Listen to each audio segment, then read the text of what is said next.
নমস্কার বন্ধুরা, তোমাদের অনুরোধে গ্রাম পঞ্চায়েত রিক্রুটমেন্ট 2025-এ নিয়ে এসেছি নতুন একটি ভিডিও, নতুন নোটিশ। এবং এখানে 40 জন ব্লকে নিয়োগ করা হবে, ফিমেল এবং মেল সবাই। কত ফি এবং কত যোগ্যতায় ওয়েস্ট বেঙ্গল সিটিজেনের, সমস্তটাই তোমরা এখানে জানতে পারবে। তাহলে স্কিপ না করে ভিডিওটা দেখতে থাকো এবং 24 আওয়ার্স জব সার্চ চ্যানেলের সঙ্গে থাকো। সাবস্ক্রাইব করো, লাইক দিও এবং শেয়ার করে রেখো চ্যানেলটি।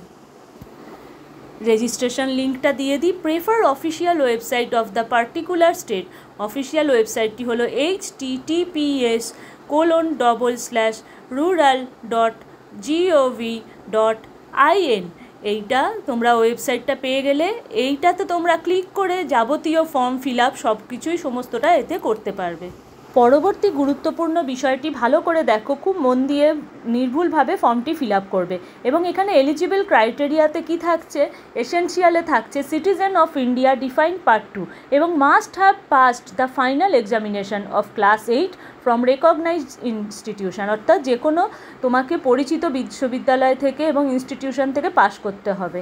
এটা তোমরা মাথায় রাখবে এবং এটা একটি গুরুত্বপূর্ণ বিষয় ফর্ম ফিল আপের জন্য, এবং তোমাকে অবশ্যই ভারতীয় হতে হবে। এরপর আসছি এজ। চলে আসি ফর্মের গুরুত্বপূর্ণ বিষয়, সেটা হচ্ছে এজ। এজ তোমাকে 1 জানুয়ারি 2025 অনুযায়ী ক্যালকুলেট করা হবে। দেখো এখানে লেখা আছে ফর্মে, age as on first day of January drive year. ইডাব্লিউএসদের জন্য ছাড় আছে 18 থেকে 40 বছর। ওবিসিদের এ গ্রেডের জন্য ছাড় আছে 18 থেকে 43 বছর। স্কিডিউল্ড কাস্টদের জন্য 18 থেকে 45 বছর। স্কিডিউল্ড টার্বিদের জন্য 18 থেকে 45 বছর এবং আনরিজার্ভদের জন্য 18 থেকে 40 বছর বয়স পর্যন্ত ছাড় আছে।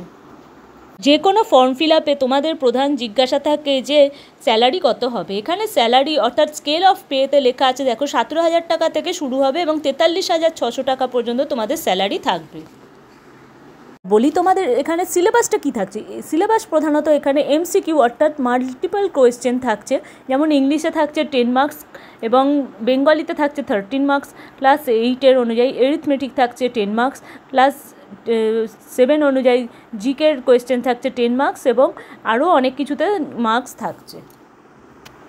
এছাড়া ইন্টারভিউতেও এখানে টোটাল 7 মার্কস থাকছে। রেজিস্ট্রেশনের ক্ষেত্রেও স্টেপগুলো ফলো করো, যেমন বৈধ মোবাইল নাম্বার দেবে, বৈধ ইমেল আইডি লিখবে, নাম লিখবে, জন্ম তারিখ লিখবে, জেন্ডার নির্বাচন করবে এবং নিচের পাসওয়ার্ড দেবে এবং সেন্ড ওটিপি লিখবে এবং তারপর রেজিস্ট্রেশনটা করিয়ে নেবে। চলে আসি ভিডিওর একদম শেষ পর্যায়ে এবং সবথেকে গুরুত্বপূর্ণ বিষয়, ডকুমেন্টস রিকোয়ার্ড। এখানে তোমার অ্যাপ্লিক্যান্টস আধার কার্ড দেবে, এখানে তোমার কাস্ট সার্টিফিকেট দেবে, তোমার পাসপোর্ট সাইজ ছবি দেবে, সিগনেচার দেবে, ইমেল আইডি দেবে, মোবাইল নাম্বার দেবে এবং ফর্মটি ফিল আপ করে পুরো প্রসেসটি ফিল আপ করে অনলাইন পঞ্চায়েতে জমা দেবে ফর্মটি। তোমাদের অনুরোধে নিয়ে এসেছিলাম পঞ্চায়েত নিয়োগের অ্যাপ্লাইয়ের ফর্ম ফিল আপটা কীভাবে করবে। আশা করি তোমাদের আর কোনো জিজ্ঞাসা নেই। তাহলে তোমরা খালি আমার চ্যানেলটি সাবস্ক্রাইব করে রেখো এবং নিয়মিত জব আপডেট পেতে 24 আওয়ার্স